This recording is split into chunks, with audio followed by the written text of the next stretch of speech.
আসসালামু আলাইকুম সকল বন্ধুরা, সকল গাইস। অবশেষে আসা বললাম তরমুজ ক্ষেতের ভিতরে। আমার বাগনা তরমুজ করছে। আপনি করে কিছু তরমুজ দেখাবো আমি এখন। মানুষে কয় ওরে কিরে, লাল লাল মধু মধু। এখন মধু কিন্তু আমি আপনাদের প্র্যাকটিক্যালি যেখানে গাছ উৎপাদন হয় ওই জায়গায় আপনাদেরকে আমি দেখাবো। আশা করি আসেন, আপনারা ওই মধুগুলা দেখেন। কত বড় মধু, কত বড় সুন্দর তরমুজ। ভালোবাসা দিবেন।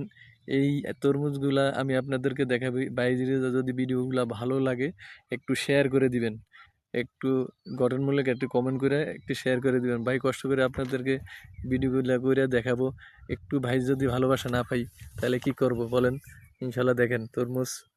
এই যে তরমুজ ক্ষেতের ভিতরে এখন আমি আপনাদেরকে তরমুজ দেখাবো। তরমুজ কত বড় হয়েছে। এই যে তরমুজ, এই যে তরমুজ, এই যে এই যে দেখেন অনেক বড় তরমুজটা, এই দেখছেন এই তরমুজ। তারপরে এই যে তরমুজ, এই যে তরমুজ দেখেন অনেক বড় তরমুজ।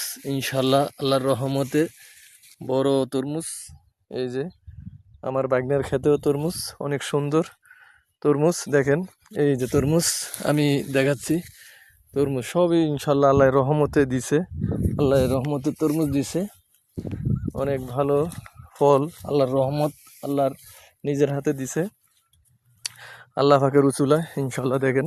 এই যে তরমুজ সম্পূর্ণ ক্ষেতটা দেখেন। এই বিলটা জমিনটা দেখেন, তরমুজ ক্ষেত।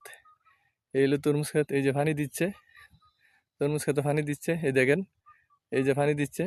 ইনশাল্লাহ আপনারা সবাইকে তরমুজগুলো দেখাচ্ছি। আমার তো অনেক ভালো লাগতেছে। ইনশাল্লাহ এই তরমুজ দেখছেন তো, আশা করি ভাইর একটু শেয়ার করে দিবেন। আপনাদের অরিজিনাল তরমুজ ক্ষেত দেখাইছি, অরিজিনাল তরমুজ দেখাইছি। ওরে লাল বাজারে তরমুজের কাইটটা মানে আপনার বাসায় রেখে দেয়, অনেকদিন রাখার পরে তারপর পাকে। আর এটা হলো অরিজিনাল গাছ পাকনা তরমুজ, খাইতে পারবেন। টপ টপে লাল, টপ টপে মধুর নাহিন। ইনশাল্লাহ দোয়া করবেন। আশা করি সবাই ভালো থাকবেন, সুস্থ থাকবেন। আসসালামু আলাইকুম।